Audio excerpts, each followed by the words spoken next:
And the webinar is beginning now.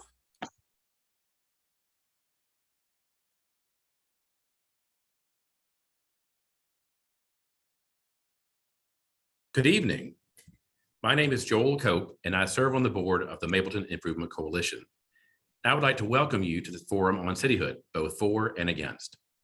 We think that you're going to find this to be a very interesting and informative discussion. This forum is being organized by the Austell Community Task Force, as well as the Mableton Improvement Coalition. And I want to thank them for their friendship and their civic work and all that they do. Now, at the outset, I want to point out that our respective organizations are absolutely neutral on the subject of the cityhood ballot measure. This provides us with a unique ability to host such a forum. Now, as such, we also want to make sure people know that we cannot vouch as to the accuracy of the information that's being presented. This is a debate that is played out on the national stage without any resolution. It is up to the voters who are watching to evaluate the information that is presented this evening, and if necessary, research that information further to see if it meets his or her standards of truth. I would like to thank those of you who are in the listening audience, whether on Zoom or Facebook or other medium, for caring enough to be part of this very important conversation. And finally, I would like to thank our panelists this evening. These are citizens and neighbors just like yourself, and they've agreed to come on and discuss their views on why Mableton should become a city or why it should not. In support of Cityhood, we have Mike Murphy, Cassandra Brown, and James Talton. In addition, Trey Hutchins is here on behalf of the South Cobb Alliance, or SCA, in order to speak to the feasibility study and its components. In opposition to the Cityhood ballot measure, we have Christy Lynn, Deidre White, and Tanya Leak. Again, our thanks to our panelists. To be clear, the organization called the Committee for the City of Mableton, more commonly referred to as Mableton Yes, was approached by our respective organizations to participate in this evening's forum, but they respectfully declined. We say this in order to avoid any confusion on the public's part as to who is and who is not appearing on the dais this evening. To our knowledge, this forum is the only one in which those in favor and those in opposition are present at the same time at the same event. Thus, this forum presents the voters with a unique opportunity to listen to the two sides. Moreover, this forum is going to be the one in which the two sides are able to present their best arguments for their position on cityhood and the merits of those positions. We want the voters to decide this case on the presentation of facts, not on character attacks or name calling or any such other unhelpful criteria. This debate as to cityhood needs to appeal to the better angels of our nature and not the more crass discussion that one often finds on social media. To that end, we have indicated to both sides that we will reserve the right to mute anyone for a round of questions in the event that this provision is violated. As you know, when you registered for this very forum, you had the opportunity, if you so chose, to submit a question to our panelists. We received many fine questions. In fact, more than we probably have time to ask. And because of time constraints, it's well possible that we may not be able to get to every one of your questions. We want our viewing audience to know this and be aware of this case. In fact, you did not hear your question being asked this evening.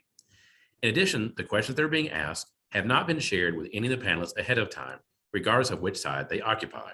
So therefore, each side is going to hear these questions for the very first time this evening and live in front of you at this forum. By way of quick reminder, MIC, or Mableton Improvement Coalition, is a nonprofit, nonpartisan organization with 11 board members and has existed since 2001. Today, we're involved in a whole host of subject areas, including but not limited to zoning, community gardening, parks, the Mableton Farmers Market, education, neighborhood watches, economic development, Adopt a Mile, and many, many other areas of our community. I stress this in saying that all of the work we do is accomplished without the benefit of paid staff or headquarters and depends entirely upon the work of volunteers like yourself. We also would like to thank our corporate sponsors for their support of our organization. They are invaluable in their contributions to the mission of our organization. And again, please join our organization as there is strength in numbers. At this time, I would like to invite Mr. Thomas to make a presentation to the members of the audience. Well, thank you, Joel. Good evening and welcome panelists and guests. We appreciate you coming this evening. My name is Ray Thomas, and I serve as the president of the Mableton Improvement Coalition, also known as MIC. Thank you to each one of you for joining us this evening to watch and listen to arguments for and against Mableton cityhood. You know, MIC has been conducting these community forums for a long time, and we have been coordinating them with our wonderful partners at the Austell Community Task Force and the Powder Springs Community Task Force. We have utilized this process now so many times that these forums have really, we've got it down to almost a science. Our primary objective in putting on these forums is to provide a platform for our residents to learn about key issues affecting their community. Tonight's forum on Cityhood has been one of the toughest forums that they've put together yet. So I'd like to give special thanks to our moderators, Joel Cope and Dante Philpott, for navigating through these challenges to deliver to you, our residents, an informative, impartial, and non-partisan forum to help you, the audience, make an informed decision when you go to vote on Mableton Cityhood on November the 8th. You know, it is unfortunate that we live in a time where stability has largely been lost from the political landscape. So I urge each one of our panelists to keep this debate civil and educational.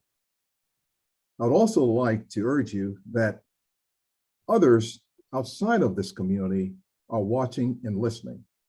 Mick just completed an economic development summit 12 days ago, where we had many business and political leaders present. We are now getting commercial and retail interest looking at Mableton to complement our residential growth.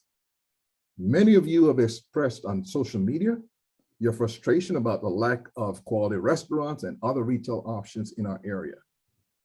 We currently have a well-known brand and an Italian restaurant on the drawing board as we speak now, with others to come. So come November 9th, the day after this election, whether the city of Mableton is approved by the voters or not approved, we will still be the community on the hill overlooking the Atlanta skyline. Keep in mind that a community divided will not stand, nor will it be a shining light. And now is our time to shine. I'd like to give a special shout out to our technical director, Sandrika Williams, who does an amazing job managing these forums, as well as Lisa Harris, who is Mick's newsletter publisher and prepares the attractive flyers for these forums and other things. Also want to give a special shout out to Elliot Hennington, who is a great partner with the Powder Springs Community Task Force. As Joel mentioned, thanks to our Mick sponsors and members for supporting our work in the community. If you're not a member of Mick or Austell Community Task Force or Powder Springs Community Task Force, please pull out your phone now and join us. Don't put it off, because life is going to get in the way. And so on your screen, you'll see the addresses where you can join one of these fine community organizations. And finally, please block out on your calendar Saturday, September 15th, 2023. This is the date of the next Taste of Mableton. Now, for those of you all who attended Taste of Mableton this year, you know it was off the chain. And 2023 is going to be even better. So I encourage you to join us. We're looking for volunteers, looking for sponsors for the Taste of Mableton, and looking forward to a fantastic 2023. Now, let the debate begin. Dante, would you like to speak about ACT? Thank you, Joel. Thank you, Ray. And I'll be brief, because I know you guys didn't come here to see me, and you didn't want to hear from me. But I will tell you just a quick and shameless plug about Austell Community Task Force. The organization has been around here in Cobb County since 2001. And essentially, our purpose is to identify, connect, develop, and leverage resources within the community for a sustainable future. There's lots of different programs that you can be involved with, and lots of different areas that we touch, including, but definitely not limited to, community development, economic development, justice for all, partnerships, youth development, and the list goes on. So again, as you've heard before, our organizations are made up of volunteers. So there's definitely strength in numbers. If there's anything that you see or hear, if you're curious about either one of our organizations, ACT or MIG, reach out, go sign up, join the mailing list, attend meetings, and find something that that you can kind of sink your teeth into and get involved with the organizations, because ultimately we are working for the betterment and the benefit of our community, Austell and Mableton. So with that, I'll turn it over to you, Joel, and we can go ahead and get started. Okay, wonderful. Well, thank you, everyone. At this point, and based on discussions with the two sides, we will now have each side able to make an opening statement or presentation to the audience. Each side is allowed 15 minutes, although you don't have to take your 15 minutes, but you're allowed up to 15. Please make sure to mind the timekeeper if he comes on and says your time is up. But the first side to present will be the side in the affirmative. And so that person who is tasked with making that presentation, I would turn it over to them. Thank you, Joel. Good evening, neighbors. I am Cassandra Brown. I am a longtime Mableton resident along with my family. We have been here for 20 years, and we are homeowners in the Brookmere subdivision, which is right off of Buckner and near Veterans Memorial as our cross street there. I am employed as an IT sales professional with a major IT company, and my husband is also in IT with one of our local healthcare providers. My husband and I chose to put down roots in Mableton because we were sold on the potential of the area. We moved here in 2002, and at that time, there was a really palpable excitement around this area. Mableton really felt like it was on the move. There were many new homes under construction, of which our home was one. There was a lot of new commercial development, either in discussion or underway. And just like the rest of the nation, in 2008, things took a bit of a downturn. However, we were still quite hopeful about the potential of the area because there were things that were happening, such as the master plan for Mableton.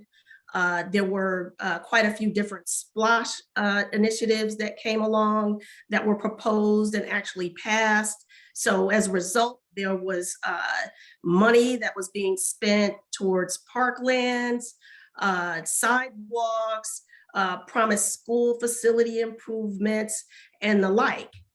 And so at the time, Mableton still felt like a place where we wanted to stay and really make our forever home. However, after 20 years of observation and waiting, and I say waiting because there are many things that were proposed, they never came into fruition. In other instances, these things are on hold, such as some parklands. They've been purchased, they're sitting there. I guess we have not had the monies, from what I understand, in order to move forward in putting those parks together. Well, I've seen these things, and I'm just convinced that Mableton cannot reach its full potential by continuing under our present system that we have with our broad-based county commission style of government. So I want to make clear that this is not an indictment in any way of our county commission representative, Commissioner Sheffield, or Chairwoman Cupid. I think both of them have done an outstanding job, and I'm positive that they will continue to do so in their roles. But with that said, I do believe that it is time for a change. And by the way, I do want to caveat all that by saying, I'm not a politician. I'm an average Mableton resident, and I'm a concerned citizen. And to that end, I'm voting for Cityhood because we need local, micro-focused government whose sole goal is the advancement of Mableton only. A local government will be more effective and capable of responding more quickly to the needs of our community. Further, the city will not only have the ability to impact zoning, i.e. blight, of which there is much along many of our major thoroughfares, but we will have our own locally focused staff who will be able to execute on our behalf. The city will also have the ability to proactively drive economic development and planning activities. And I think that this is the game changer. I like what I heard Ray just mentioning about the Economic Development Forum. I think Mick has done a fantastic job of advocating and proactively promoting Mableton. And I think that Cityhood can take us that much further, and they can get things done that frankly Mick is unable to do as a nonprofit organization. Economic development and planning based on the vision of the community and the input of the community will allow us to proactively pursue a shared purpose and a vision for our future. On a final note, I do want to point out that when we were looking for a home back in 2002, my husband and I considered the subdivision that we live in now. We also considered a very similar subdivision, same builder, same home styles in Smyrna. And at the time, Smyrna and Mableton were very much similar to one another. We decided to go with Mableton. And today, if I look at the two places, they're not the same anymore. And if you ask me what the differentiator is, I'll tell you that it was because Smyrna was a city, or is a city, and they had a focused effort of a city that took the reins of its own destiny in hand and set an intentional path towards advancement. So with that said, I'm here to ask you to consider doing the exact same thing that Smyrna did. Invest in yourself, take the reins, and advance Mableton, and vote yes for Cityhood. Thank you. At this time, I'm going to hand it over to Mr. Michael Murphy. All right. Thank you very much, Cassandra. And I first want to thank Mick and ACT, the sponsors of this forum, as well as thank everyone who's taken the time to participate, whether they're on my side or the other side. I don't consider this exercise in any way an argument or anything. It's just that we're having a community discussion. I've been a Mableton resident since 1999. Before I moved to Mableton, I lived in Hunters Grove. My wife and I, so we were sold on South Cobb to begin with, and then became from Austell, moved over to Mableton. And so I know the area well. I'm past chair of the Austell Community Task Force. I'm currently the vice chairman of the Family Life Restoration Center on Mapleton Parkway. I'm a small business owner and a concerned resident. And I guess full disclosure, and I noticed Cassandra said she's not a politician. I guess I have to say I am, because I've been both a candidate and elected. And I can certainly attest to the fact that it's more fun winning than it is losing. But my interest here is to put forth what I feel are important considerations. I think I have a little different experience in that I've spent 4 years in county government. I was the special assistant to the chairman of the previous administration. The late Michael Boyce was the chair. And I was a special assistant, and I was down in the riverbed on issues such as affordable housing, homelessness, banks, bank deserts, food deserts, all the things that really we might say center around South Cobb. And I make no apologies for that. I certainly am very much concerned about all of Cobb County, but certainly my heart is in South Cobb. And the reason that I have come on board as an advocate for Cityhood is that, first of all, I guess I've been fortunate. I've lived in a number of cities in my career, corporate-wise, and I've also lived in a number of counties. So I've come to respect the limitations of county government. And I know that we're at a point now where the major areas that we're talking about, economic development, parks and recreation, waste removal, and the situation when we have code enforcement. And I can tell you that we, as Cassandra said, we need the government governs best that governs closest to the people. I want to emphasize we have revenue enhancement opportunity. I moved here from Massachusetts, so high taxes don't frighten me at all. It's a bargain here. Curbside pickup, let me tell you, in Massachusetts, you took your trash to the dump.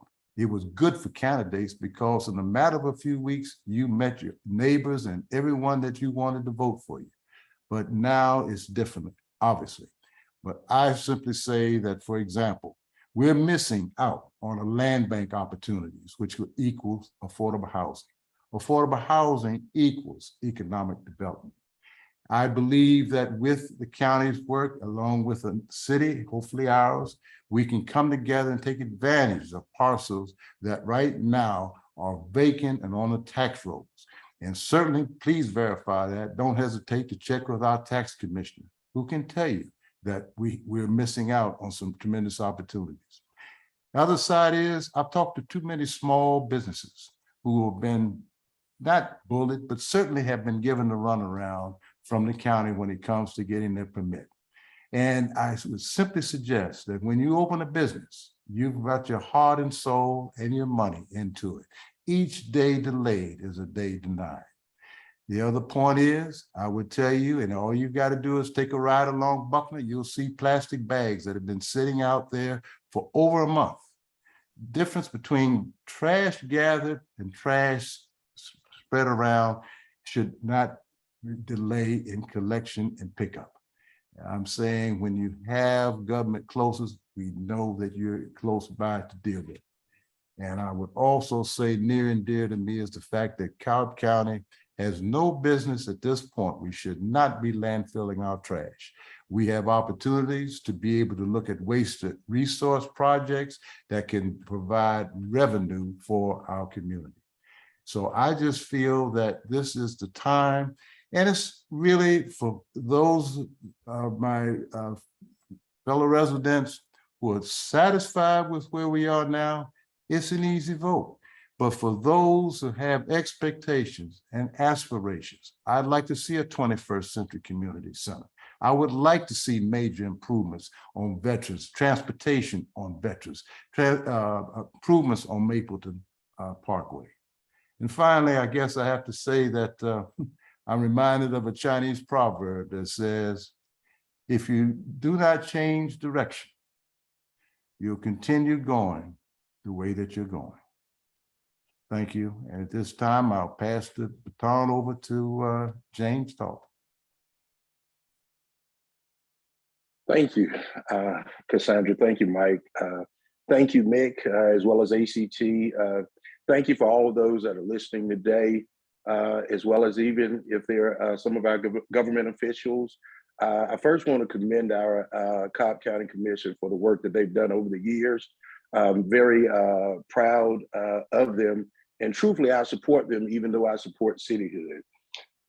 Let me introduce myself. Again, I'm James Talton. I've been a member of the community for some 30 years, approximately 30 years. Like many of you, I've seen the community, might say at its best and unfortunately at its worst. I'm a retired senior pastor, although we never retire, as I've shared in the past.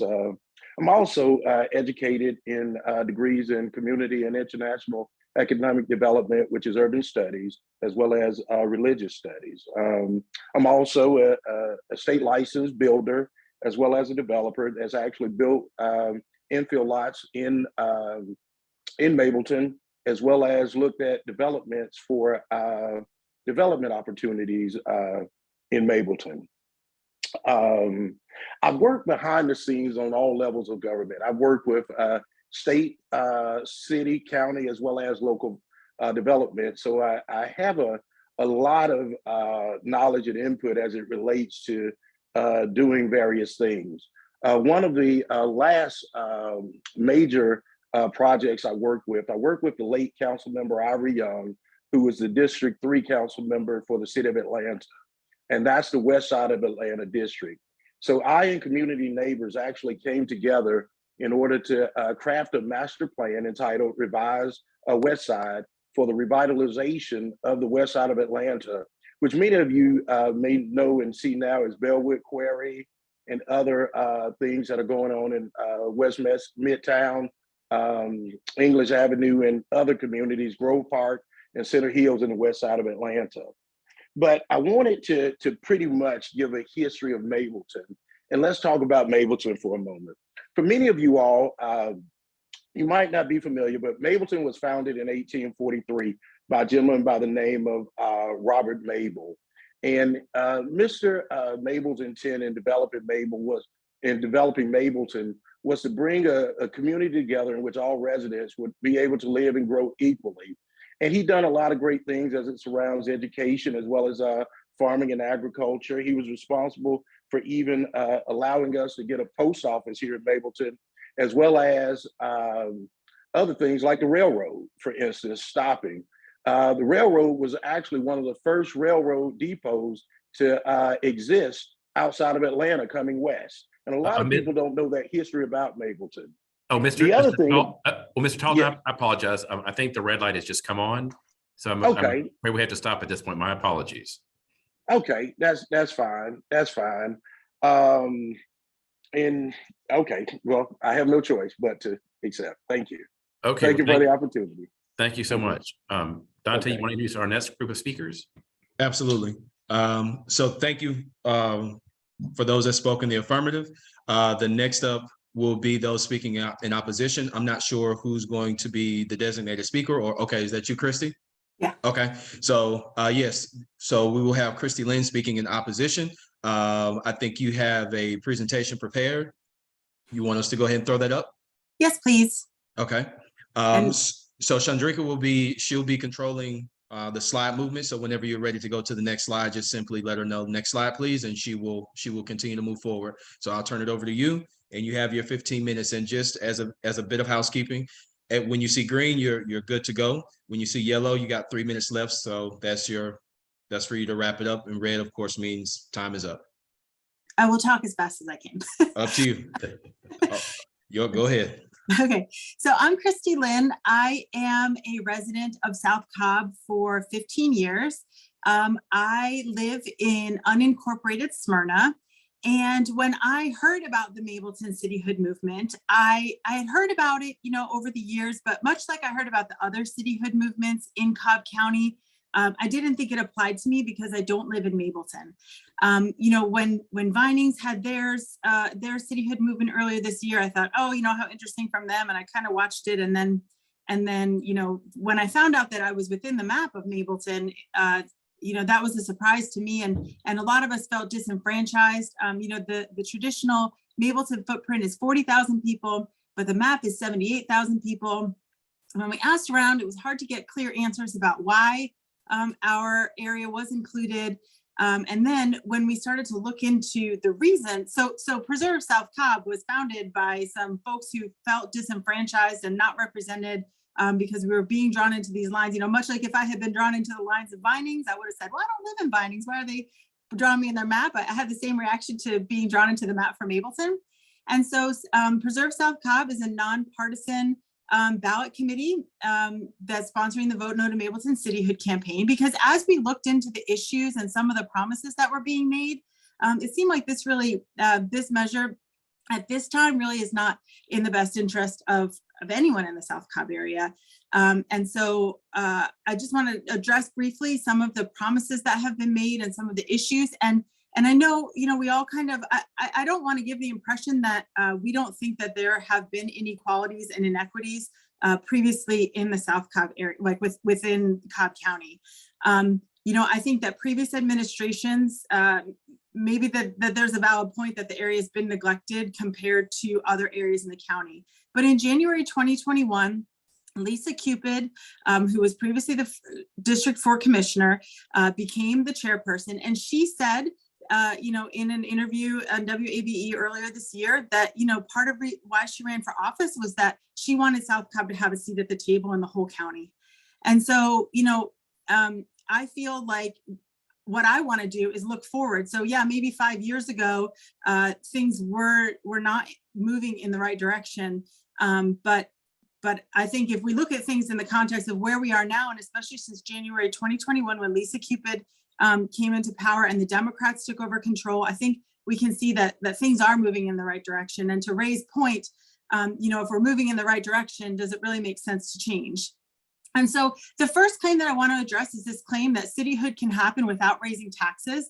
And earlier last year, when there were 4 cityhood referendums, and in response to that, Lisa Cupid said in this article, people want to create a city, so you're increasing taxes, we're increasing taxes. Guess what? Everybody's paying more taxes, and that's what we didn't want to do in the first place.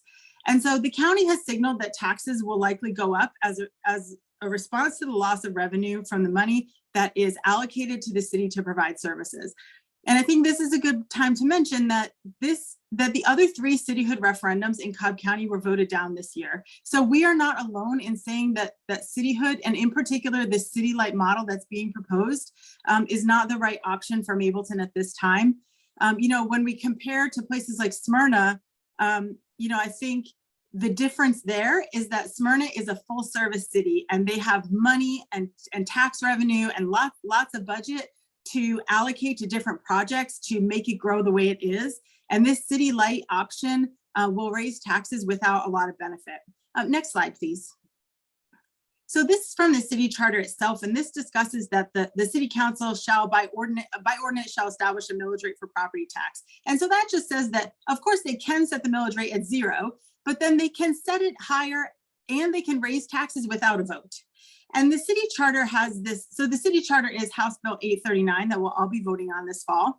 And it has this section that grants what they call home rule power, which means that between election day and in that 2-year transition period, the city charter can be amended according to the officials who are setting up the city. And we saw that happen in both South Fulton and Peachtree Corners. If you talk to your friends who live there, they can tell you that after the election, in Peachtree Corners, they kind of abandoned the city light model and started taking out a lot of loans. In South Fulton, they abandoned, how their city council and mayor would be set up. And so people have raised a concern that approving cityhood could be a blank check. They're promising you same taxes, better services, but the truth is they can set it up. Whoever gets elected can set it up however they want. And that's not meant to put fear into anyone. It's just the truth, and everyone should know really what they're voting on. Next slide, please. And so this is a chart from Cobb Tax online that shows that so cityhood advocates have said, well, other incorporated cities in the Atlanta area pay less than the unincorporated areas, but those places like Fulton, they have their county tax rate is like 43 or something very high. Unincorporated Cobb has, famously low taxes. And this chart here shows that every city in Cobb County pays an average. So they all pay more than if you live in an unincorporated area, and they pay an average of 36.3 as their millage rate, whereas unincorporated is 30.35. And so people will say, well, those are full service cities. But the issue is that, and that's kind of the point, is that the city light model is untested in Cobb County. And because the charter is a blank check, there is the possibility that they could set it up with more services or those things. So it's just something that people need to be aware of, that both the county and the city, so both county taxes are likely to go up and the city can set a tax rate as well. Next slide, please. So this is a chart. So one of the services that they would be providing would be code enforcement. And so this is an issue that a lot of people talk about, that this is something that we need to respond to. But, Lisa Cupid's code amendments her administration's code amendments just passed in September, and they specifically address needs in the South Cobb area. For example, this issue of overgrown weeds, we all know there are areas that need more attention. And so they made a new code amendment that large properties with a structure within 75 feet have to mow their lawn. Apartment buildings in disrepair. This has been a major area of inequity in the county. These slumlords are allowed to not maintain, have historically by previous administrations been allowed to not maintain their properties. And then if the residents complained to code enforcement, they would be retaliated against, which is illegal, but still was happening. It was a terrible situation. So Cobb County now will have a multifamily rental housing inspection program. So all apartments must be inspected inside and out every 4 years. And the nice part about this system is that it takes the weight off the county. In order for the landlord to renew their business license, they will have to have a certified building inspector sign off on their property. And so it will require buildings to get up to code with no lift on the county. And then broken signage along roadways, we see places with lights out and broken peeling signage, those will have to be repaired. Issues with trash collection, this is an issue in South Cobb, everyone knows it. And the Cobb County Commissioners are working on a plan. But when they suggested this code amendment to assign, zones and assign municipal or county pickup, people rejected this idea and they went back to the drawing board for the time being, but it shows that they are working on a solution and the commission is listening. And then the issue of too few code enforcement officers, the new budget that just passed this summer is going to increase the number of enforcement officers by 50%.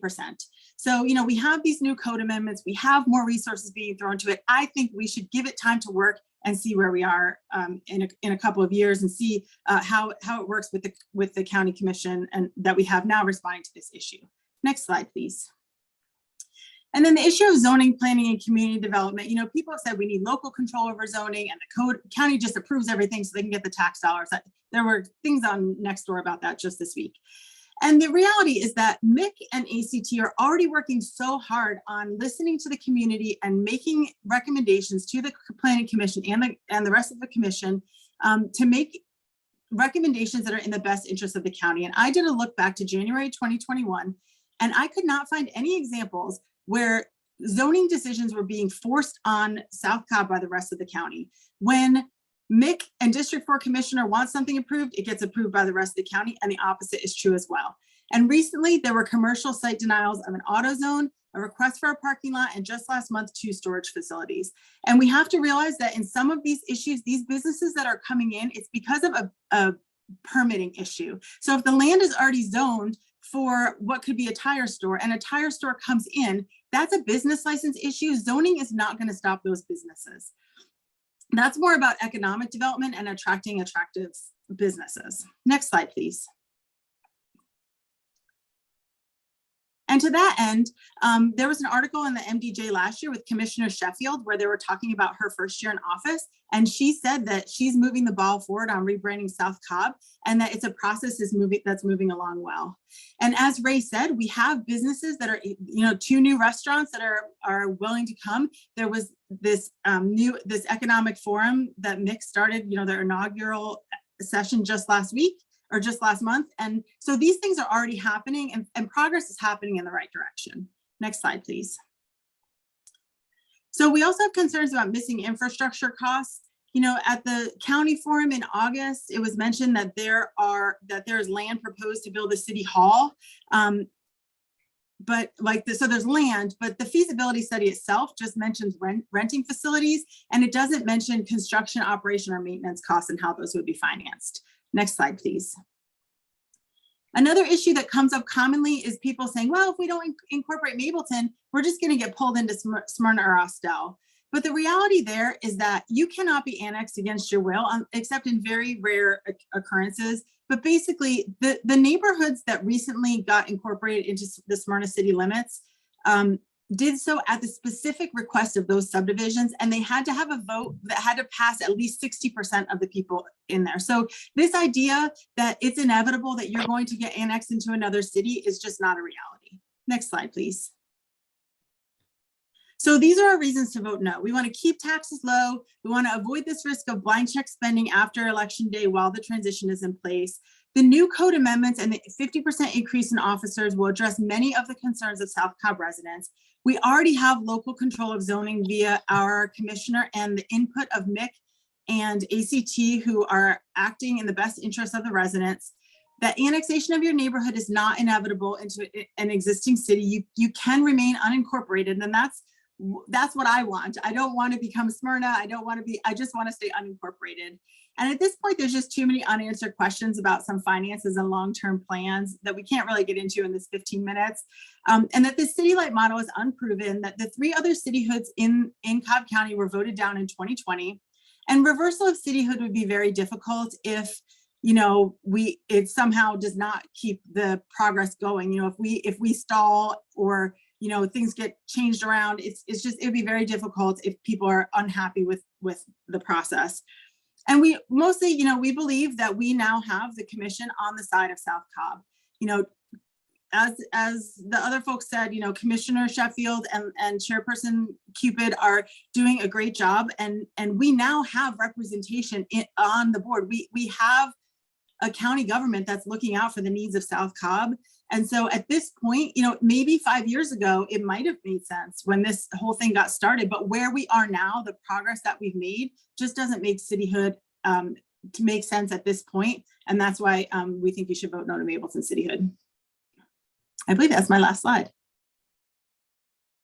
There you go. Did it. 13 minutes. I made it. All right. Thank you, Christy. And thank you to Mableton No.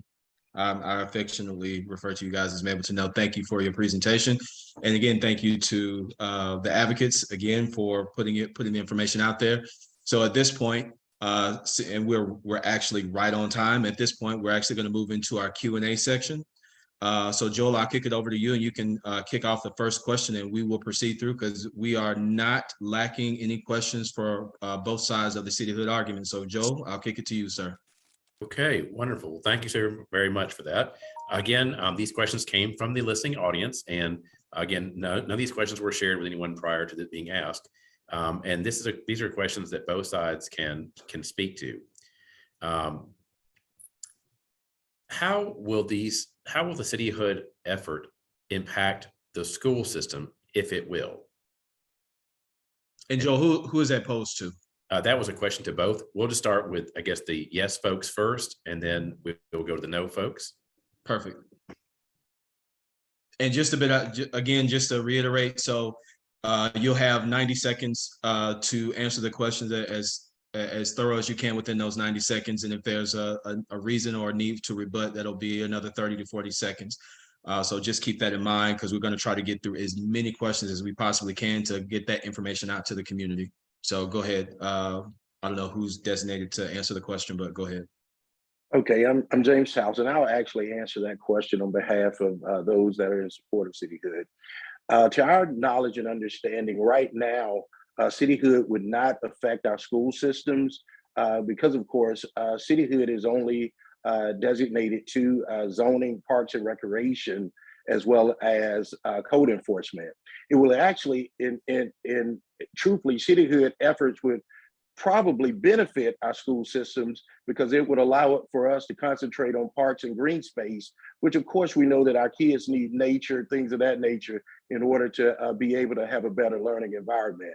So in my belief, cityhood would actually benefit because it would actually allow us to gear funds toward parks and recreations, which would in fact enhance a learning experience for our students. Thank you. Thank you, Mr. Dalton. Thank you so much. The no folks, would you like to respond to that question? I'll just say that, the Georgia Constitution prevents new school systems from being formed by new cities. So in, Decatur and Marietta, those are kind of have been grandfathered in. So it's not like in the future, it might take over cityhood, or cityhood might take over the school system. That's prohibited by Georgia law. So for better or worse, it would have no direct impact on cityhood as far as, I don't have children, and so I don't have any direct interaction with the school system, but the school system is separate from the county government. So taking over services from the county government would not have a direct effect. And at no point in the future would the city be allowed by Georgia law to have a new city. So I don't see it having, for better or worse, it wouldn't have an effect either way. Wonderful. Thank you very much. I appreciate it, Lynn. Dante? All righty. So next question. And again, neither side of the argument has received these questions prior. So these questions are going to be asked and answered off the cuff. So question number 35, this is posed to the advocates of Mableton Cityhood. The question is projections for the city study were pre-pandemic. Has there been an update to reflect post-COVID and the current economy? I'm not sure who wants to take that, but. And again, this is for the advocates for Cityhood. Okay, well, I'll answer that as well. I'm not affiliated with any organization or what have you, and I don't know if my fellow constituents are familiar or not, but I have not seen any feasibility study revision that would be post pandemic or what have you. So truthfully, I don't think that anyone can answer that question except for those individuals that crafted the feasibility study. Thank you. Thank you. I'll kick it over to you, Joe. Oh, who is that? Deirdre, is it? Yes, it's, do we both get to answer? Is that different? Well, that question was posed to the advocates of Cityhood. If is it, I don't know if there was something that you wanted to add to that or rebut. Well, it's well, one thing I do want to say is that on top of it, of course, being done pre 2018, and at the forum in August, the Mableton, yes, did speak to the feasibility study being dated. And they said that they did, it typically is done in advance. So there is the difference in numbers, but we've had extraordinary times with, unmounted increases and inflation. So there's, really no solid foundation in the numbers at this point because things have changed so dramatically that it's founded on, it's founded on something that was really past tense. Can I comment as it relates to the feasibility study? Sure. The feasibility study was done in 2018. It took county numbers. Since then, the county has property values have increased by 12%, thus the increase you just seen this year. So the numbers that are reflected don't reflect the increase in the property values of 12% that we've just incurred. Also, the feasibility talks about that they took a conservative number of taxes. So it didn't necessarily take all the taxes that we actually bring in, but a conservative number. And it also inflated the amount of what expenses would be. So to give you a conservative number as to feasibility. So with the increase in property value of 12%, to our tax digest that we just experienced this year, not only is the feasibility study from 2018, but you're also talking about an increase of property digest of 12% on top of that. Thank you. To you, Joel. Surely. Mr. Hutchins, this question is for you. Earlier it was commented upon how the boundaries of the city or the proposed city were derived and that they include parts that are not traditionally called Mableton. Can you speak to that process for the listening audience? Yes, so I live in 30168, which is considered unincorporated Austell as well. The original conversation was not about Mableton, the name Mableton, or just the 30126 zip code. The conversation has always been from the beginning, the Greater South Cobb. In fact, the first revision of the bill was the bill for Greater South Cobb. Since then, since the community decided on a name for the city to use the name Mableton, and thus that is how Mableton became the carrying name of the bill. But the bill in itself from the very beginning included the East-West Connector, Austell Road, the Riverside community, which is all Austell, in addition to the 30126 Mableton zip code. So it was never the 40,000 residents that live in 30126. It has always been, again, as the person that implemented this particular initiative, I don't live in Mableton. So I would not have a vested interest in incorporating 30126, and I'm not a part of it. I live in unincorporated Austell, and as a result of the community saying we want the entire community to be a part of it, that's how that came about. And so we used the state reapportionment office to draw the maps based on census tracts, and that is how we came up with that. Joel, can I have a quick rebuttal to that? Okay, 30 seconds. Sure. So I'm glad that we got an answer about that, because when this question was posed at the Cityhood Forum in August, The member of Mableton Yes who answered that question said that they tried to make it just the few zip codes in the Mableton area. But when they took it to the state came back and said, no, the law says you have to use the census tracts. And it turns out that is not true. There is no such law. And we know there's no such law because, well, there's no law. Second of all, certain neighborhoods were carved out. And so, and my representative has told me that the area along the east-west connector was added because without the commercial and residential tax money from this area, the city would not have otherwise been financially feasible. Thanks. Okay, thank you. It is Just patently a correction, incorrect. just a few seconds. Yes, that is incorrect information. The Fair Housing Act that governs how we can vote determines that, and is based on census tract information. So anytime the reapportionment office creates a map, such the maps that we use even for my school board post or the county commissioner's post, which is now being contested where our other Democrat may not have a seat in January, that office who draws these maps, they're the ones who determine how maps are drawn and what makes it legal per the Fair Housing Act, the Fair Voting Act, I'm sorry. And that is how we got those maps. But that came, I mean, we don't create maps, the state creates maps. Then Okay. why were All right. certain, That's it. drawn out? That's it for that question. We're going to move forward. Thank you both for your responses. We'll move forward. And let's go to another question here. Where did it go? I just had it. There we go. Okay. Question: how will code enforcement be handled for residential property? And this question is posed to both advocates and opposition to cityhood. We'll start with opposition. We'll start with you. Whoever wants to answer that, I'm not sure. And I can read the question again if you like. How will code enforcement be? I mean, the county would continue to do code enforcement. They have these new codes. They have added, the budget allows 50% more code enforcement officers. So they'd be going from 8 with 2 supervisors to 4 with 2 supervisors. I called the office last week and they said that their response time is 5 to 10 business days if you call in. If you email in, they'll double check to make sure it's something that you've sent to the right office, if it's something that's not code enforcement.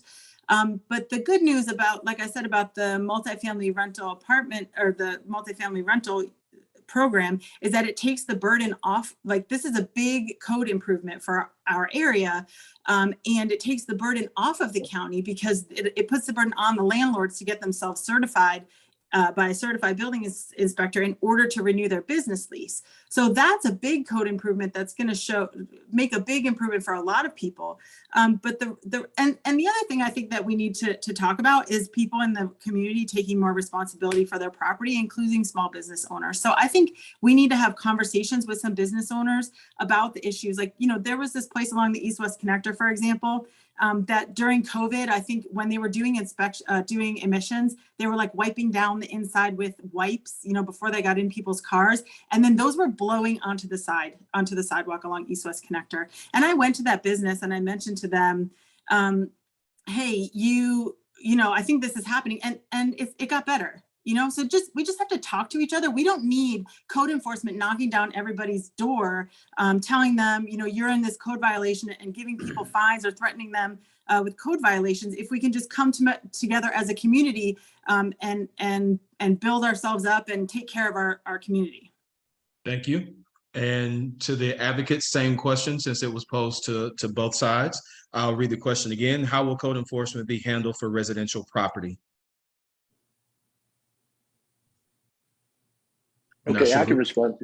I can respond to that. Basically, what would happen is, to my understanding, the group of elected officials, the newly formed government, would actually be able to determine how many code enforcement officers are needed.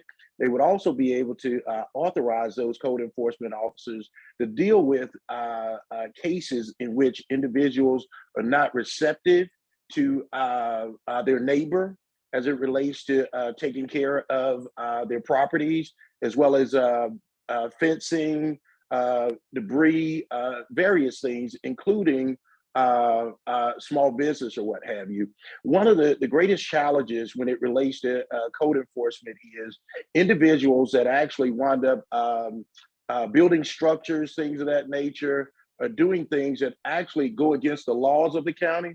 With stronger code enforcement, you would be able to hold those individuals accountable, and they would also be able to receive fines as such, as well as stop work orders, things of that nature, so that we could actually have a more thriving community and a more organized community. So actually that would be left up to the newly formed government to decide exactly how many code enforcement officers are needed, as well as give those individuals the enforcement power needed in order to speak for the whole of the community. Thank you. Thank you. Back to you, Joel. Okay, this question is to both sides. If this ballot measure to form a city does not succeed, what are each of your organization's plans going forward with respect to the area that is currently included in the proposed city of Mableton? And we'll ask that question to the opponents first, and then we'll go to those who are in favor. I can answer that. If this measure does not pass, which we're hoping that it doesn't, working toward that, we are, as we mentioned, Christina said, that we are actually volunteers. We're residents.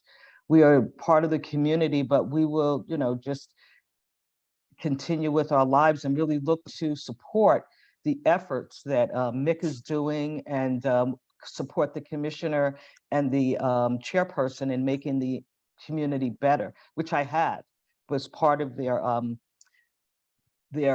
most recent job fair.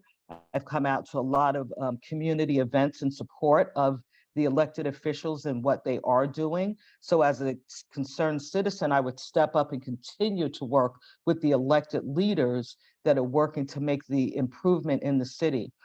I've also invested in a restaurant. I may consider opening that in Mapleton. I put it on pause, so I didn't open it, but this is something that I would consider, but it's something that I'm a resident and I just want to make the community better. So I'm not a politician. I'm not looking for a job. I'm not looking to run anything. I just want to make sure that the city stays unincorporated and continues to thrive and grow as it is with the current leadership in place. All right, well, thank you, Ms. White. And before can I just add really quickly, from a Okay. legal standpoint, Preserve South Cobb is a ballot committee. And so it's designed for this one measure, and Preserve South Cobb will disband once the election is over by law, but obviously we'll still be involved. But you shouldn't be looking for Preserve South Cobb as an organization to do anything, because by law, we will no longer exist after the election. Unless there's a runoff, which would be very rare if we get a tie. All right, well, thank you very much. Now, before I go to the yes folks, I just want to explain for our audience, for some strange reason, there are little symbols and coming up and down the screen. I don't know if you can see that at home, but we just want to let you know that's not us doing this. We're trying to get that technical issue taken care of. So our apologies. I don't know what this is about. It's like, you see thumbs up and clapping and heart symbols. So we apologize. That's not us doing that. I just want to put that out there for everyone. But to the yes people, what is your take on this particular point? Well, I'd like to share. I'd like to share what I would hope to see. Should the Cityhood not go forth, I'd really like to see a master plan for all of South Cobb, one that actually allows for individuals that are below Veterans Memorial Highway to be able to actually have better access to grocery stores, things of that nature. Would like to see development along the Six Flags corridor there. I'd like to see some type of master plan for those efforts. One of the things I wanted to also go on record as saying, I don't know how many persons have actually looked at the comprehensive development plan for our county, the 2040 comprehensive development plan. But in that plan, nothing addresses the improvement of South Cobb. As a matter of fact, other parts of Cobb County are getting in excess of $30 million for parks and other civic spaces or what have you. But I think Mableton and South Cobb is only probably getting about 3 million, something like that. My numbers may be off, but I just wanted everyone to be aware of that. And so I'm hoping that our commissioners would look at a master plan that would really work for the development of the of South Cobb in entirety, basically. So that's what I'm hoping comes out of this measure. Some type of master plan for the development of South Cobb as a whole. Thank you. Okay. Thank you very much, Mr. Halton. Dante? Thank you. This question is posed for the advocates of Mableton Cityhood. It may seem dull, but I guess it's a good question. But what services will the city of Mableton provide? Not sure who wants to take that, but Trey, is Trey still on? Yep, based on the feasibility study, there's Trey only. declined participation in this. Trey declined to participate as Mableton, yes.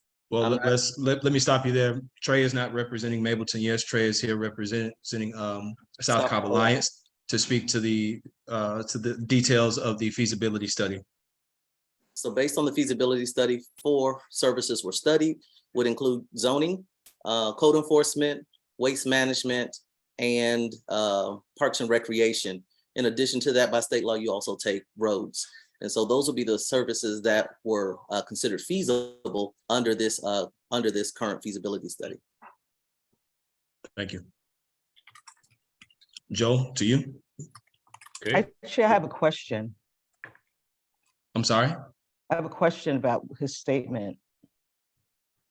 At the forum on the 17th, there was a member of Cobb County that said that the feasibility study wasn't taking over roads.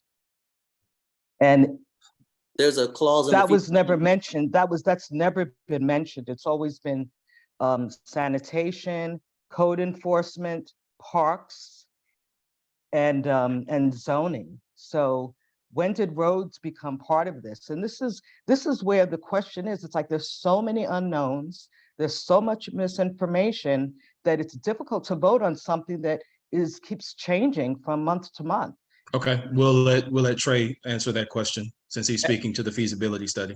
The feasibility study has a probably toward the end of the feasibility, it says specifically, state law talks about who will take on roads. And it says that municipalities take on roads. It goes on to also give a statement that says, even with whatever that amount is, I think it was 200 and something $1,000, whatever it was, I don't know offhand. It said that even with the city taking on roads, it will still be feasible. It is actually in the feasibility study. So when you read from the first page to the very last page, it answers a lot of the questions that we're talking about. Specifically roads, it did talk about that, which is why the county brought it up, because it wasn't a line item, but it was mentioned in the feasibility study that based on the amount of roads that they were able to calculate, that it would still be feasible. The county also validated that when they said, based on what they're saying, that the roads will be this particular number, and then yes, the city will still be feasible taking on that additional service. So what the feasibility study says, we'll stop there. We'll stop there. We'll stop there, Christy, in the effort to keep going. I will stop there, Christy, in the effort to keep going. We'll stop there, and I'll turn it over to Joel for the next question. Okay, this question is actually directed to the Preserve South Cobb folks. What means exist to protect the current boundaries of Mableton from being annexed into existing cities? Because even if 60% of an existing community wishes to be annexed, by definition, that means that 40% of that same community could be facing higher taxes and services from a city they did not wish to join. You said that's to both sides? No, this is to the no side. Okay, so I had that on my slide. So there are, and I don't know if you all can bring that slide back up, but that's the reference that I had there. And you can find this information on votenonmableton.com under the FAQs. But there's 3 main ways you can be annexed into another city. The 60% rule, which means that if your neighborhood wants to join in, join an existing city, 60% of your neighborhood needs to agree. And then, there's the technical stuff, of course, of getting the city to agree. If you could, I think it's 1 slide back. And then the next way is the 100% method. So if everybody in that, that parcel agrees, then they can be annexed in. And then the resolution and referendum is where the city, the people who are already in the existing city say, oh, we want to take over this, whatever the area is, and then they would have a vote. And then the 2 other common ways are that the Georgia Assembly says this neighborhood has to be part of that city, which just doesn't happen. Not for neighborhoods. I think there may be some other things that the Assembly gets involved in annexation.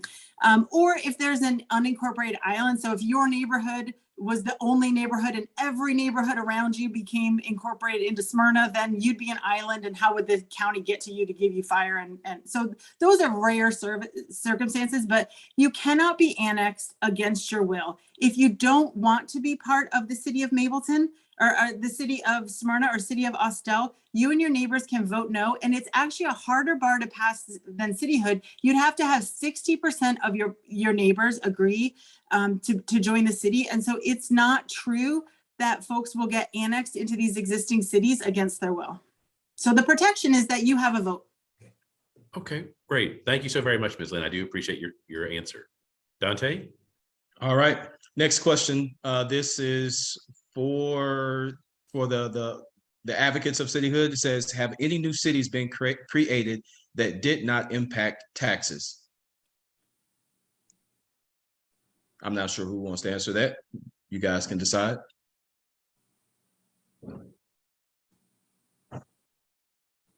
If someone is speaking, you're on mute.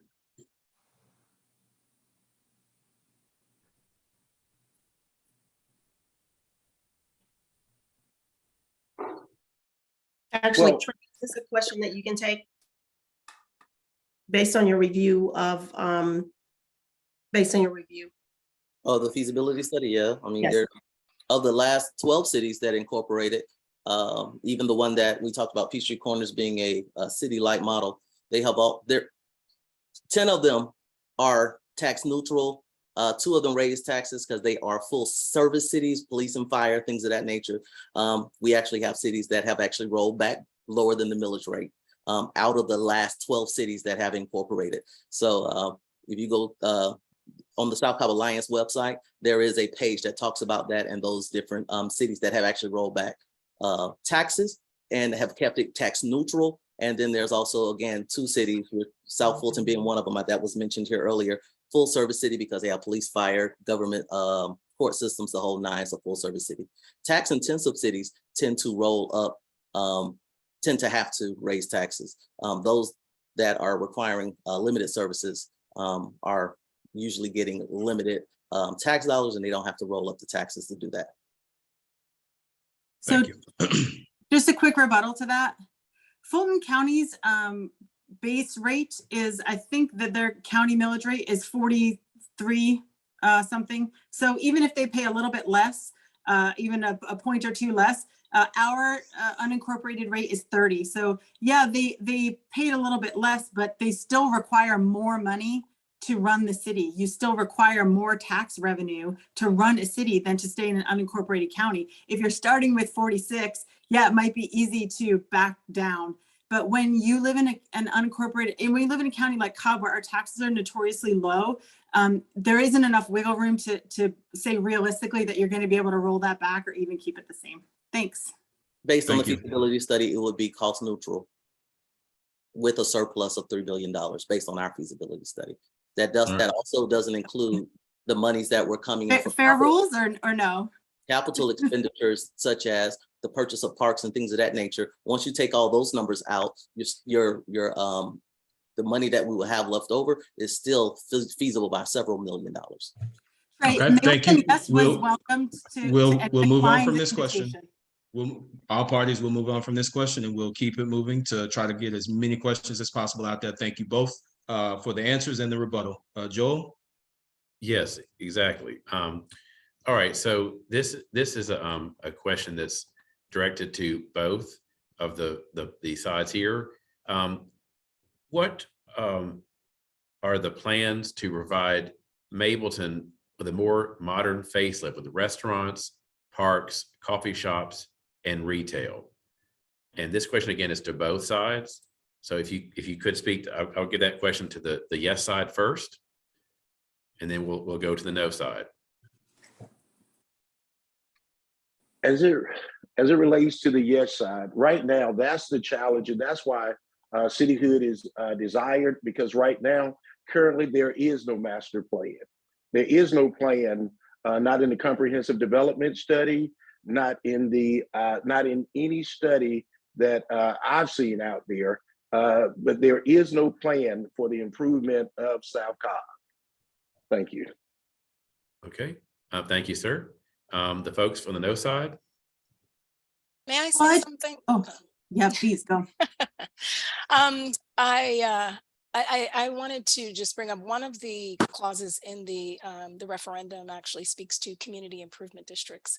And I want to, repeat what was said earlier in terms of the work that ACT, that MIC are doing to improve the economic sort of vibrancy of South Cobb. In addition, there is the capability, and someone also asked about what's going to happen after the vote. Community improvement districts, which are specifically sort of focused on sort of economic, and the Cumberland is an example of a community improvement district, do not require a city. So there are opportunities, in addition to, again, all of the administration changes that have occurred, there are opportunities for us to take action on a lot of these things that we want to do, aside from, the county and what we have going on at the county. And as we said, folks that are saying this is a gem and that they're going to push for it and advocate for it. But that is something that can be done specifically to really revitalize and create an economic development tool. And it's being used, across the country, and Georgia specifically, the uptake in CIDs and community improvement districts has, increased over the last couple of years. So that is another option. And so I think, going back to why we have concerns is because, this was again developed 5 years ago in terms of the feasibility study and sort of the notion, and things have changed tremendously since then. And there are other options that are not going to have the same unknowns and risks that we think are involved in cityhood. Okay, well, thank you very much, Ms. Leek. I appreciate that. Next question, Dante. Absolutely. This Excuse question, me, could I rebut to that by chance? I'm sorry. Again, the question was, is there a plan? And there is no plan. And that, again, that is the concern, that there is no plan as it relates to the development of South Cobb as a whole. There is no plan. And I really like for someone to speak to a plan and even advise if there is even if there's a plan in the works. So Okay, all right. Can I Well, thank you, Mr. respond? Well, I guess we're trying to go into the next question. I apologize, Ms. Leek, if I might, but I'm going to go ahead and Dante. And if somebody wants to answer that question in their response to the next question, then that'll be up to them. But sure. This question is directed to the no side. It says, cityhood means funding for mayor, council persons, police, etc. Are these new taxes what we can expect when forming a new city? So cityhood would not take, so as proposed, the city would take over just the 4 services: code enforcement, zoning and planning, waste, trash removal, and parks. And the feasibility study says that the roads would not be taken over. There's some right of way things, but road maintenance, if you have a pothole, you don't call the city, you still call the county. Police would still be taken over. So I'm sorry, what was the question was, what would the tax money be used for? Yeah, it says, are these the new taxes? Are these new taxes what we can expect when forming a new city? Well, the money, so you would still pay the way it's set up in the feasibility studies, that you'd still pay your taxes to the county. And then the county would allocate that money. So instead of them spending the money there on code enforcement or parks, they give that money to the new city to do parks. But it's just not really realistic, even with I don't know the square mileage off the top of my head of the area, but even with a $3 million surplus and plans to build a city hall and all those things, $3 million surplus these days is not anything that's going to be able to, I think, do anything significant. And it makes more sense to stay with the county to access their budget is 1.04 billion with a B, and the total budget of the city to provide those four services would be 14.6 million. And so, as far as you still pay your money to the county would allocate 1% of their money to the city, and that's what the tax money would go for. But police would not be part of that. From the feasibility standpoint, we're talking about a 22% surplus in services. So you're talking about just increased services and code enforcement, which our feasibility study suggests that a city of this size would need anywhere from 6 to 8 code enforcement officers, which is approximately the amount of code enforcement officers the county has to service 180 thousand people versus the 77,000 people we're talking about in this particular. So the service level for the county reflects what this particular area would need just by itself.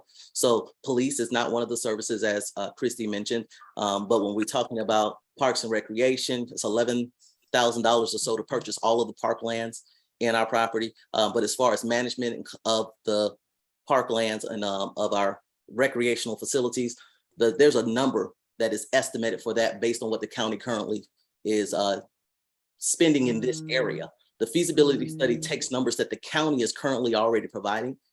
So those numbers, all we're doing is taking the tax dollars that we're currently paying into the county to enhance that service. So we're talking about monies that we're already paying in, no new money, monies that we're currently paying in to improve those services. So again, while we're talking about 6 code enforcement officers or 8 for the entire county, we need 8 for the entire area if we're going to improve the service per the feasibility study. So, so the tax dollars would be allocated toward those community of interest, those things that are specific to this community, to improve those things. But then, of course, cities also, based on the feasibility study, have access to other funds that are not available to the county to also improve upon the service level. So those things like city council, those things are paid out of the surplus of the city. Thank you. And I'll turn it I over to actually you, Joel. thought that was, I thought he took up Well, some of Christine's time. No, Christy was was done. Yeah, I was I'm done. sorry. It's 780,000. I think I said 180,000, but it's 780,000 people in the county. Good. Thank you. All right, Joel, I'll kick it over to you for the next question. Okay. This question is going to be directed to the yes or pro folks. Where is the additional funding coming from to hire the additional code enforcement officers that are identified as being savings?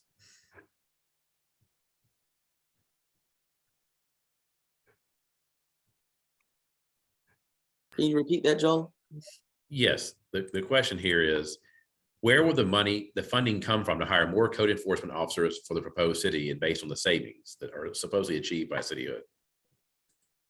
Yeah, based on the feasibility study, it states that the monies that we currently pay into that service to the county is what's going to be given back to the city to manage that particular service level.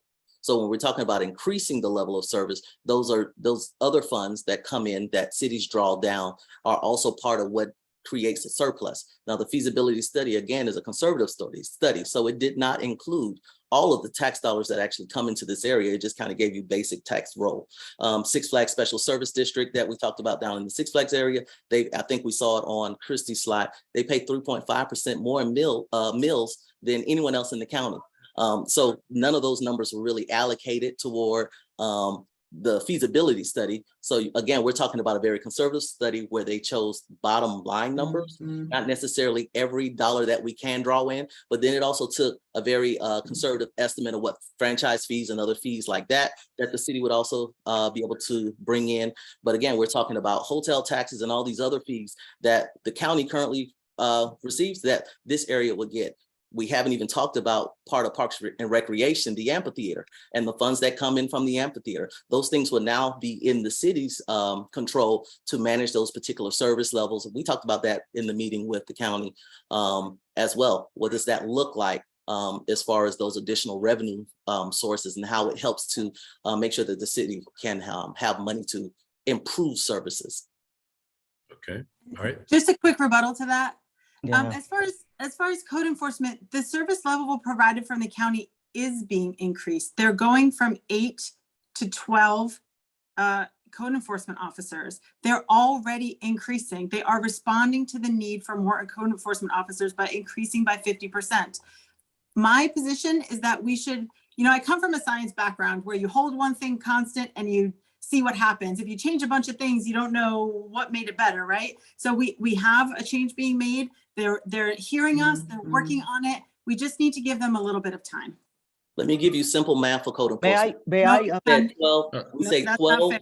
If we're saying 12 code enforcement officers and you have 4 districts, District 1, 2, 3, and 4, with 12 code enforcement officers for all 12 districts, you divide 12 by 4, you get 3 code enforcement officers per district. 3 code enforcement officers per district. The feasibility study would suggest that we need I think this is a rebuttal. I'm not sure this is about the feasibility Okay. study. Yeah. All right, this is all not right. right. Oh, This is Okay. not right. What's wrong? Everyone, Connie, invite everyone, You mentioned some items everyone. about the feasibility study. That's why. All right, so that question is answered and been rebutted. We'll move on to the next Yeah, question. like, why did he come in? All right, we'll move on to the next question. All right. So I think you had the last question, Joel. So we'll move on to the next question. I think this will probably, excuse me, be the last one. So this question, this is directed to the advocates for Mableton Cityhood. And the question says, will Mableton as a city supersede Cobb County's decisions on what businesses are allowed to open in the city?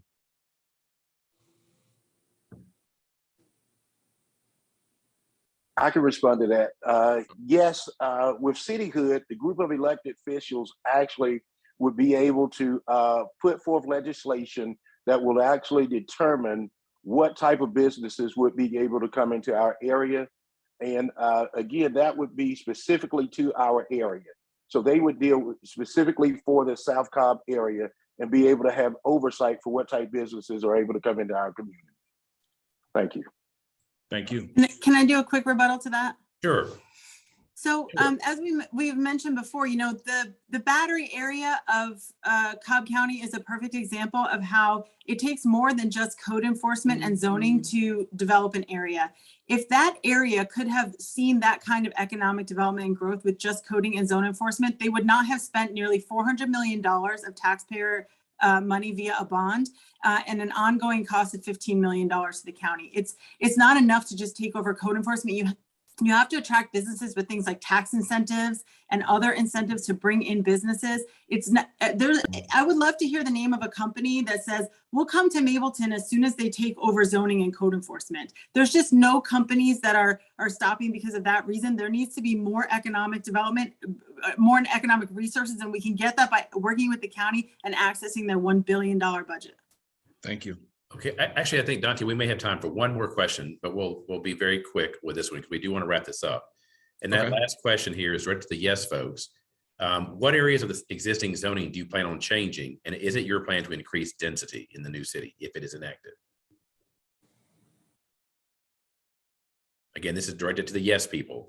And again, that would actually be up to the elected officials.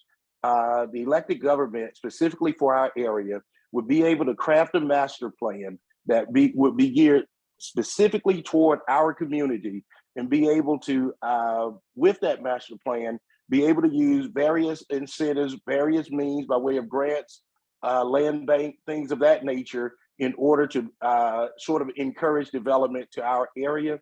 But again, they would be able to put together a master plan by working with the community. All the residents in our community would actually have a say-so as to what that master plan should look like. They would be able to give their opinion, and they would be able to sort of have more control as a means in order to hopefully sparking development within our community, specifically our area in the Mableton, South Cobb, unincorporated Austell area. Thank you. Thank you. all right. Great. Well, thank you very much, everyone. Dante, you want to take it from here? Absolutely. So that will conclude our Q&A portion of the forum. The last portion that we'll move into is we're going to allow both sides of the argument, the advocates and the opposition, to make their closing statements. So we're going to make a quick amendment as to our original time schedule. So we will allow we'll say 4 minutes for each side, or I take that back, excuse me, 2 minutes for each side to make their closing arguments. And then we'll go ahead and wrap everything up because we do want to be mindful and respectful of everyone's time. And we thank you for sticking with us.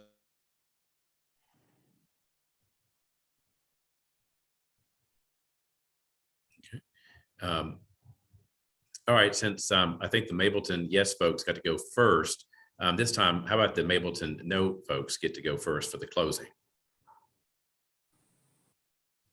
Okay. Thank you again to Mick and ACT for inviting us. And, you know, the key thing that we have a challenge with, and it was asked, the question was asked, was whether or not there was a plan.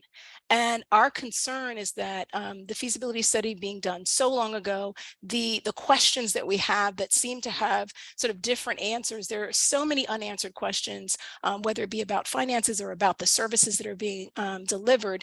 We feel that at this time, Cityhood is a potentially expensive. Remember, things can change and will change as things need to grow, but we have the opportunity, options exist outside of Cityhood that are flexible and are going to be less expensive, are definitely going to be neutral. There is a question as to whether or not it will be tax neutral when things actually get started if Cityhood is passed. So we have options that exist that we can use now to achieve the desired community improvements. And there's no reason why a plan cannot be developed in the absence of a city.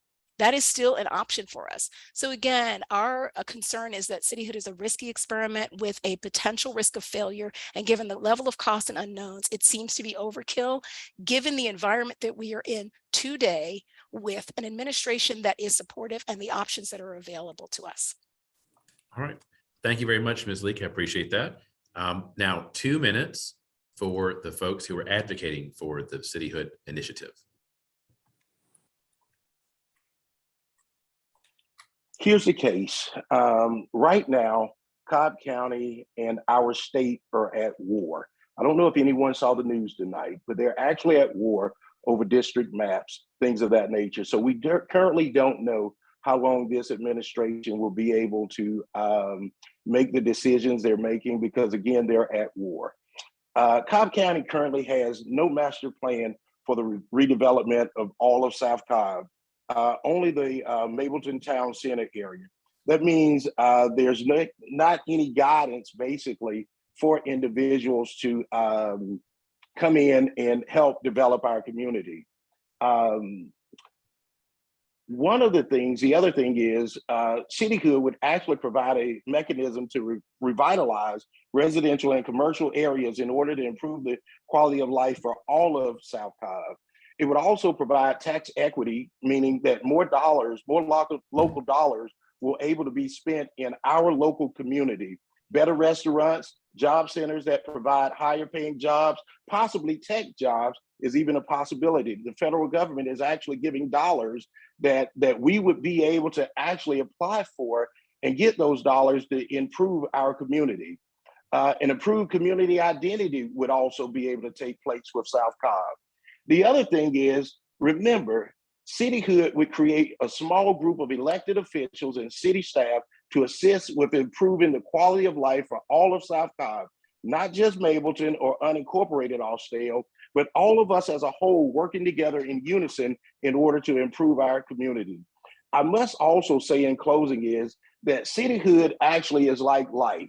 There's going to be some challenges, there's going to be some growing pains, but once we look at it and we understand that they're growing pains, if we effectively handle those growing pains and work together as a community, I'm of the belief that we could come together and we could actually have a great community specifically geared toward South Cobb, specifically geared toward Mableton, and have a great stand that we would be able to have a community that everyone would be proud of, as well as everyone would be able to enjoy even more parks. Hey, Mr. Talton, I apologize. Okay. We've actually reached your time limit. Okay, thank you. Yes, well, thank you very much. I do appreciate that. Thank you so much. Right, at this point, yes, thank you. And at this point, that will bring the end of our program this evening. Again, we want to thank all of you who have chosen to tune in this evening to listen to this presentation. I think you've been treated to a very good discussion with both sides, both those in favor and those in opposition to the Cityhood being formed. Certainly want to thank our panelists who've been on tonight: Mike Murphy, Cassandra Brown, James Talton, Trey Hutchins, Christy Lynn, Deidre White, and Tanya Leak. I think we again have been receiving a wonderful presentation from both sides. These are neighbors and citizens just like yourself. And I think they've definitely put some information out there for us to think about. Certainly, I want to thank our partners at Austell Community Task Force. It's such a blessing and wonderful thing to work with them on a forum like this. And thank you to the folks that make it possible behind the scenes, folks like Chandrika Williams and also Liza Harris, and of course, Sam Colbert, who, as I mentioned earlier, is the president of ACT, but also who played the role of timekeeper this evening, which is, of course, a very important role as well. So thank you all for doing that. And I will, at this point, turn it over to my colleague, Dante Philpott, if in case he has any more announcements, either regarding ACT or voting deadlines, things like that. No further announcements. Just want to thank everyone for attending. We know that this is an issue that's somewhat divided the community, but the purpose and the goal of this forum this evening was to bring everyone together and to get the information out there to make sure that you, us, we are more informed voters. So when we head to the polls, whether it be early voting, whether it be absentee ballot, or whether it be physical voting in November, that we are all more informed and more educated voters. So we can, whatever side we choose, whether it's yes or no, we feel like we were able to go to the polls with the most information that we can get our hands on. And again, I think I heard someone say earlier that regardless of, we are still neighbors. So that's not going to change regardless of if it's a yes or a no. Regardless if it's a yes or no, we're still neighbors. So, we still want to continue to be neighborly. So if it's no, hey, we still have a community to build up. And if it's yes, we still have a community to build up, regardless of what the outcome is. So I just want to make sure that we all remember that, we kind of keep that going forward. And again, as we said earlier, both organizations, we're volunteer led, and we are always searching for more volunteers, more people, more bodies to put into these organizations so that we can continue to do what we do and do more for the community. Again, regardless of what the outcome is, we always ask for your help. We need your help. We want your help. So reach out to either organization and find something that you're interested in, something that you can sink your teeth into, and get involved and see how you can make a difference in the communities. So with that, I'll turn it over to you, Joel.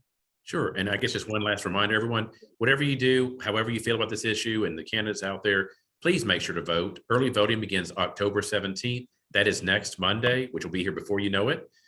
Please make sure you do that. Whether you decide to vote absentee, vote early, vote on election day, or some other method, please just make sure that you go out and you do vote, because every single vote matters. Thank you so much, everyone, and you have a wonderful rest of your evening. I also want to thank you. I See also you at want the to polls. thank Mick, Joel, and Ray Thomas for bringing the forum together. It's the only time that we had to hear both sides. So thank you so much for putting this together and bringing it to the community, because you didn't thank yourselves. So I'm thanking you. Well, thank you. Thank you. Our pleasure. Thank you so much. I wanted to also publicly thank Christy and Deirdre, and I believe Tanya as well. Thank you all so much for the information. You've certainly educated myself, and I really appreciate it. And I apologize if I offended anyone in the past in any way or what have you. I just wanted to thank you all and let you know how much I appreciate you all's efforts and everything. And either way it goes, I still feel like we still are a strong community, and hopefully we'll be able to continue to move forward together in a spirit of unison. Thank you. Wonderful. What a great note to end on. Thank you so much. Appreciate that. Thank you. Okay. Go Braves. Right. Thank you. That's right.